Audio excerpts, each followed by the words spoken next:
بسم اللہ الرحمن الرحیم۔ السلام علیکم۔ آج کے اس لیکچر میں ہم اردو جماعت نحم کے سبق نمبر 10 ملکی پرندے اور دوسرے جانور کا خلاصہ کریں گے، جس کے مصنف ہیں شفیع الرحمان۔ اردو کے ممتاز افسانہ نگار اور مزاح نگار شفیع الرحمان 1920 میں ضلع جلندھر کے ایک گاؤں میں پیدا ہوئے۔ لاہور سے MBBS پاس کرنے کے بعد فوج میں چلے گئے۔ پاکستان بننے کے بعد پاکستان آرمی میں میجر جنرل کے عہدے تک پہنچے اور 1980 سے 1986 تک اکادمی ادبیات پاکستان کے چیئرمین بھی رہے، جہاں انہوں نے 6 سال تک علمی و ادبی خدمات انجام دیں۔ شفیع الرحمان ان کا جو مزاح کا انداز ہے بہت ہی ہلکا پھلکا اور نہایت شائستہ ہے۔ وہ نہ الفاظ کی بازیگری سے مزاح پیدا کرنے کی کوشش کرتے ہیں اور نہ ہی محض مزاح پیدا کرنے کی غرض سے ایک باوقار مقام سے نیچے اترتے ہیں۔ ان کی تحریریں حصے مزاح سے بھرپور اور مزاح کے تقاضوں کے بالکل عین مطابق ہوتی ہیں۔ آپ کے جو مشہور مزاحیہ تحریریں ہیں یا آپ کے مجموعے ہیں، ان میں جو بہت زیادہ قابل ذکر ہیں یا مشہور ہیں، ان میں کرنیں، شگوفے، مد و جزر، حماقتیں، مزید حماقتیں اور دجلہ یہ بہت زیادہ مشہور و مقبول ہیں۔ اور یہ آج کا جو ہمارا شامل نصاب سبق ہے ملکی پرندے اور دوسرے جانور، یہ ان کے مجموعے مزید حماقتیں، یعنی اس کا ماخذ وہ مزید حماقتیں ہیں، اس میں سے لیا گیا ہے۔ اب ہم سبق کے خلاصہ کرتے ہیں۔ تو ملکی پرندے اور دوسرے جانور، اس میں شفیع الرحمان مصنف شفیع الرحمان انہوں نے مختلف پرندے اور جانوروں کی ان کے بارے میں بتاتے ہیں، ان کے خصوصیات ان کے بارے میں لکھتے ہیں۔ تو اس میں کیا ہے، مختلف 5 مختلف پرندے اور جانور ان کا ذکر کیا گیا ہے اس سبق میں، شفیع الرحمان نے کیا ہے۔ تو اس کا خلاصہ بھی ہم ایک ساتھ نہیں کریں گے، ہر ایک کیونکہ الگ الگ 5 قسم کے انہوں نے پرندے اور جانوروں کا یہاں پہ ذکر کیا ہے، تو ہر ایک پرندے اور جانور کے لیے ہم الگ الگ کر کے اس کے بارے میں لکھیں گے، الگ الگ بار اس کا خلاصہ بیان کریں گے۔ تو سب سے پہلے جو انہوں نے بیان کیا ہے وہ ہے کوے کے بارے میں، کہ کوے کے بارے میں شفیع الرحمان لکھتے ہیں کہ کوے کو عام طور پر بہت ہی منحوس سمجھا جاتا ہے، اس کو یہ بہت ہی منحوس سمجھا جاتا ہے اور کہا جاتا ہے کہ کوا صبح صبح موڈ خراب کرنے میں مدد دیتا ہے، وہ صبح صبح موڈ خراب کر دیتا ہے۔ وہ گا نہیں سکتا مگر کائیں کائیں کرتا رہتا ہے۔ کوے کالے کیوں ہوتے ہیں اس کا کسی کو بھی نہیں پتا، آج تک کسی کو معلوم نہ ہو سکا، لیکن برفانی علاقے کے جو کوے ہیں کچھ سفید یا سفیدی مائل ہو سکتے ہیں۔ پہاڑی کوا پہاڑی کوا 1.5 فٹ لمبا اور کافی وزنی ہوتا ہے۔ کوے خوبصورت نہیں ہوتے، کوے کی نگاہ یا اس کی نظر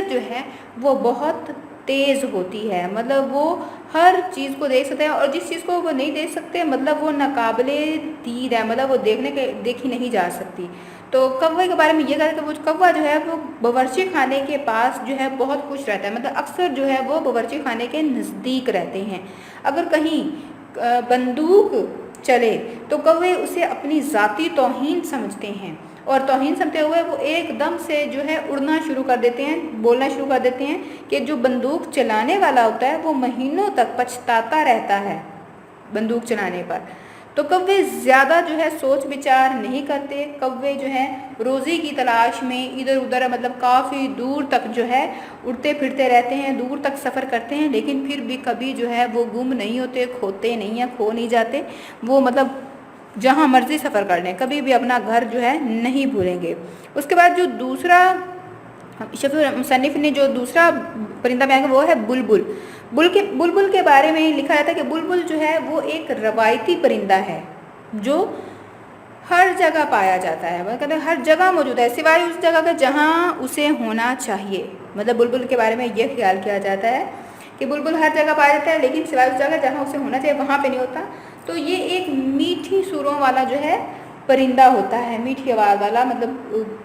سریلا پرندہ ہوتا ہے۔ اصلی بلبل جو ہے وہ ہمارے ملک میں یا اس ملک میں جو ہے نہیں پائی جاتی۔ عام طور پر جو بلبل کو ہے فریاد کرنے پر ابھارا جاتا ہے، مطلب وہ کہتے ہیں کہ وہ فریاد کرتا ہے۔ تو بلبل اور گلاب کے پھول کی افواہ جو ہے یہ بھی کسی شاعر کی اڑائی ہوئی ہے کہ اس نے کیا ہے کہ گلاب کے پھول کے پاس بلبل کو دیکھا کہ وہ کچھ فریاد کرتے ہوئے دیکھا اسے، تو اس نے پرندے کو جو ہے بلبل اور اس کی آواز کو جو ہے فریاد کا نام دے دیا۔ تو جو ماہرین کی رائے ہے اس کے مطابق بلبل اپنی گھریلو جو پریشانیاں ہوتی ہیں یا خانگی غمگین یا پریشانیاں ہوتی ہیں اس کے غموں میں یا اس کی دکھوں میں جو ہے وہ غمگین سروں میں گاتی ہے۔ تو بلبل کے جو راگ ہوتے ہیں وہ بہت ہی مطلب پکے ہوں کچے ہوں جیسے بھی ہوں، تو وہ کہتے ہیں کہ وہ ہمارے موسیقار ہوتے ہیں نا گانا گانے والے، ان سے وہ بہتر ہے کہ جس طرح وہ ہوتے ہیں، کیونکہ ہمارے جو موسیقار ہوتے ہیں وہ گھنٹوں جو ہے اپنے گانے کی یا سروں کی جو ہے مشق کرتے رہتے ہیں، اور جب جب وہ بے سورے ہو جاتے ہیں، مطلب بلبل بے سوری ہو جائے تو وہ یہ نہیں کہ وہ بہانے کوئی بنائے گی، وہ پھر بھی گاتی رہے گی، فریاد کرتی رہے گی۔ لیکن ہمارے جو موسیقاروں کی طرح وہ جھوٹے بہانے نہیں بناتی کہ میرا گلا خراب ہے یا کیا ہے، اس طرح کے کوئی بہانے نہیں بناتی۔ تو عام طور پر جو ہے موسم کی تبدیلی کے ساتھ جو ہے پرندے نقل مکانی کرتے ہیں، مطلب سردی کے موسم میں، گرمی کے موسم میں کچھ پرندے کہیں نکل گئے تو جگہ تبدیل کرتے رہتے، سفر کرتے ہیں۔ لیکن بلبل کے بارے میں یہ ہے کہ بلبل کبھی بھی سفر نہیں کرتی، مطلب وہ ایک جگہ پر رہتی، وہ سفر نہیں کرتی۔ تو اس کے بعد اگلا جو تیسرا جانور ہے وہ ہے بھینس۔ بھینس کے بارے میں لکھتے ہیں کہ بھینس موٹی اور خوش طبع ہوتی ہے۔ تو بھینس کا وجود جو ہے انسانوں کے لیے باعث مسرت ہے، مطلب بہت زیادہ خوشی کا باعث ہے کہ بھینس سے ہماری جو محبت ہے وہ بہت پرانی ہے۔ اب بھینس جو ہے وہ تو ہمارے بغیر رہ سکتی ہے، لیکن ہم بھینس کے بغیر ایک دن بھی نہیں رہ سکتے۔ بھینس ہر جگہ پالی بھی جاتی ہے اور پائی بھی جاتی ہے، مطلب ہر جگہ پہ۔ تو مصنف جو ہے وہ موٹے لوگوں کو بھی طنز کرتے ہوئے لکھتے ہیں کہ اگر بھینس ورزش کرتی، غذا کا خیال رکھتی تو یہ بھی دبلی پتلی ہو سکتی تھی۔ تو جو بھینس کا مشغلہ ہے وہ کیا ہوتا ہے کہ ایک جگالی کرنا اور دوسرا تالاب میں سارا دن جو ہے لیٹے رہنا، مطلب یہ اس کے مشاغل میں ہوتا ہے کہ جگالی کرنا اور پانی میں یا تالاب میں لیٹی رہتی ہے، یہ اس کے مشاغل ہیں، چاہے تالاب میں پانی ہو یا کیچڑ ہو، لیکن وہ اس میں لیٹنا جو ہے بہت زیادہ پسند کرتی ہے۔ اس کے بعد بھینس کا جو حافظے کے بارے میں کہتے ہیں کہ جو بھینس کا حافظہ ہوتا ہے وہ بہت زیادہ کمزور ہوتا ہے، مطلب وہ کل کی بات آج تک یاد نہیں رکھ پاتی، کہ کل کی بات اسے آج نہیں یاد رہے گی تو وہ کچھ بھی نہیں سوچ سکتی، مطلب جب حافظے میں کچھ سوچ بھی نہیں سکتی، وہ سوچنے اور سمجھنے سے بالکل آ رہی ہے۔ تو بھینس کے آگے بین بجائی جائے تو اس کا کوئی بھی نتیجہ نہیں نکلے گا، مطلب اس پہ کوئی اس چیز کا جو ہے اثر نہیں ہوگا۔ اس کے بعد اگلا جو ہے وہ ہے الو،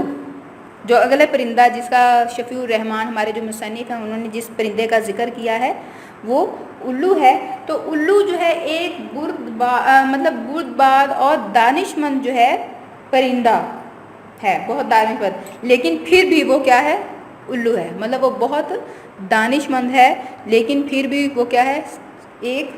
الو کہلاتا ہے۔ تو یہ ہمیشہ جو ہے کھنڈروں میں رہتا ہے ادھر، اور الو کے بارے میں یہ ہے کہ الو کی 20 قسمیں جو ہیں بتائی جاتی ہیں کہ 20 قسمیں ہیں، لیکن مصنف کے خیال میں کوئی 5-6 ہی مطلب قسمیں کافی ہیں، اتنی زیادہ نہیں ہونی چاہیے۔ تو الوؤں کی جو عادتیں ہوتی ہیں وہ آپس میں کافی حد تک جو ہے ملتی جلتی ہوتی ہیں۔ تو ایک الو کو اگر ہم دیکھ لینا جو ہے، تمام الوؤں کو دیکھ لینا کافی ہوتا ہے کہ مطلب ان کی عادتیں بالکل ایک دوسرے سے بہت زیادہ ملتی جلتی ہیں، تو جب ایک کو دیکھ لیا تو مطلب سب کو ہی دیکھ لیا، ایسا ہی ہے۔ تو وہ جو مطلب الوؤں کے بارے میں یہ کہتا ہے کہ الوؤں کو صرف وہ لوگ زیادہ پسند کرتے ہیں جو فطرت کے بہت زیادہ مداح ہوتے ہیں، جو فطرت کے بہت زیادہ مداح ہوتے ہیں، صرف وہی لوگ جو ہیں الوؤں کو پسند کر سکتے ہیں۔ تو اس کے بعد جو ہے الوؤں کے بارے میں مزید جو ہے شفیع الرحمان لکھتے ہیں کہ الو جو ہے وہ رات بھر جو ہے، مطلب دن کو تو وہ اڑتا پھرتا جو ہے آرام کرتا رہتا ہے، دن کو آرام کرتا ہے، اور رات کو مطلب دن میں وہ سوتا ہے آرام کرتا ہے، اور رات کو وہ تو ہی تو کا وظیفہ جو ہے پڑھتا رہتا ہے، مطلب رات کو وہ جاگتا ہے اور تو ہی تو کا وظیفہ کرتا ہے۔ اور کہتے ہیں کہ اور سچ مطلب سچ ایک طرح سے یہ اچھا بھی ہے کہ وہ انسانوں سے، جو انسان خود پسند انسان ہے، ان سے وہ 1000 درجہ بہتر بھی ہے، کہ انسان کیا ہے، وہ تو صرف میں ہی میں کا ورد ہمیشہ جاری رکھتا ہے، اور ان سے بہتر تو پھر وہ الو ہے، مطلب وہ ویسے تو چپ چاپ سا جانور ہے، وہ زیادہ بولتا نہیں، اور رات میں جا کر وہ تو ہی تو کا وظیفہ جو ہے اپنی زبان پر جاری رکھتا ہے۔ تو پھر اس کے بارے میں مزید جو الو کے بارے میں لکھتے ہیں کہ الو جو ہے وہ مزاحی کی حص جو اس میں ہوتی ہے نا، مزاح کی حص وہ بہت کم ہوتی ہے، مطلب اس میں نہیں ہوتی، وہ اس سے بالکل محروم ہوتا ہے، اور وہ کبھی بھی جو ہے مسکراتا نہیں ہے، بالکل خاموش اور طبیعت کا یہ پرندہ ہوتا ہے۔ اس کے بعد آخری جو جانور ہے وہ ہے بلی۔ بلی کے بارے میں شفیع الرحمان جو ہے لکھتے ہیں کہ بلی جو ہے یہ ایک پالتو جانور ہے، اور بلیوں کی کئی قسمیں جو ہیں بتائی جاتی ہیں، کہ یہ بہت سی قسمیں بلیوں کی ہوتی ہیں جو انسان سے بہت زیادہ پیار کرتی ہیں، مطلب انسان ان سے بھی بہت زیادہ پیار کرتا ہے، انسان سے وہ کرتی ہیں، لیکن پھر بھی وہ کیوں پیار کرتی ہیں؟ کیونکہ انسان جو ان کے رہنے سہنے کا جو ہے بندوبست کرتا ہے۔ تو بلیوں کو سدھارنے کے بارے میں یہ کہا کہ بلیوں کو 1 سال کے عرصہ میں جو ہے اس کو سدھارا جا سکتا ہے، مگر سال بھر کی مشقت کا نتیجہ یہ ہے، سال بھر ہم اس کو اگر سدھار لیں تو اس کے بعد نتیجہ کیا نکلے گا کہ پھر بھی اگر ہم گھر میں دودھ کو کھلا چھوڑ دیں، مطلب اگر ہم اس کو ڈھانپ کر یا کہیں تالے میں لاک میں کہیں بھی نہ رکھیں، اگر کھلا چھوڑ دیں گے تو وہ آرام سے اس کو جو ہے پی جائے گی۔ تو اگر آپ اس کے لیے دودھ کو مطلب بند کر کے تالے میں بھی رکھ دینا تو وہ پھر بھی جانتی ہے کہ اس کو کیسے پینا ہے، مطلب یہ بلی میں پائی جاتی ہے چیز۔ تو بلیاں جو ہیں وہ آپس میں لڑائی جو ہے جب لڑتی ہیں آپس میں تو وہ اپنے ناخنوں سے مطلب ایک دوسرے کو نوچ لیتی ہیں، جب لڑتی ہیں بلیاں تو ایک دوسرے کے منہ کو ناخنوں سے نوچتی ہیں، اور مہینوں تک ایک دوسرے سے جو ہے وہ دشمنی جو ہے قائم رکھتی ہیں، بنائی رکھتی ہیں۔ اور دوسرے جو ہے آپس میں ایک ان کی لڑائی، دوسرا اس کا بلی اور کتے کی جو دشمنی ہے یہ بھی بہت مشہور ہے، کہ دونوں جو ہیں مطلب یہ دونوں اپنے آپ کو انسان کا وفادار سمجھتے ہیں، کہ کتا اپنی جگہ پہ سمجھتا ہے، بلی اپنی جگہ پہ سمجھتی ہے۔ تو گھر میں بلیاں جو ہیں اگر ان کو پاتا وہ چوہوں کو کافی حد تک جو ہے یہ ختم کر دیتی ہیں۔ اس کے علاوہ بلیاں جو ہیں وہ دوپہر کو مطلب سو جایا کرتے ہیں، ان کا کوئی سونے کا مخصوص وقت نہیں ہوتا کہ وہ رات میں ہی سوئیں گے، ان کو دن میں بھی اگر نیند آئے تو وہ دن میں بھی جو ہے آرام کر لیتی ہیں، سو جاتی ہیں، اور سارا سال جو ہے اگر ان کو ہم اپنے پاس رکھتے ہیں، انسان کے پاس رہنے کے پاس وقت گزارنے کے باوجود بھی جو ہے بلیوں کے بارے میں یہ ہے کہ بلیاں اور انسان جو ہیں یہ دونوں اجنبی ہی رہتے ہیں، مطلب اتنا عرصہ اکٹھا رہنے کے بعد بھی جو ہے یہ دونوں اجنبی رہتے ہیں۔ تو یہ زندگی مطلب کتنی عجیب ہے۔ تو یہاں پر مطلب یہاں اب ہم نے کیا اس کے بعد یہ ہمارا کمپلیٹ ہو گیا، 5 جانوروں کے بارے میں تھوڑا تھوڑا کر کے مختصر کر کے ہم نے اس کا جو ہے خلاصہ کر لیا۔ اسی طریقے سے آپ جو ہے جب اس سبق کا لکھیں گے تو ہر ایک جانور کے بارے میں الگ الگ تھوڑا تھوڑا کر کے جو ہے اس کا خلاصہ بیان کریں گی۔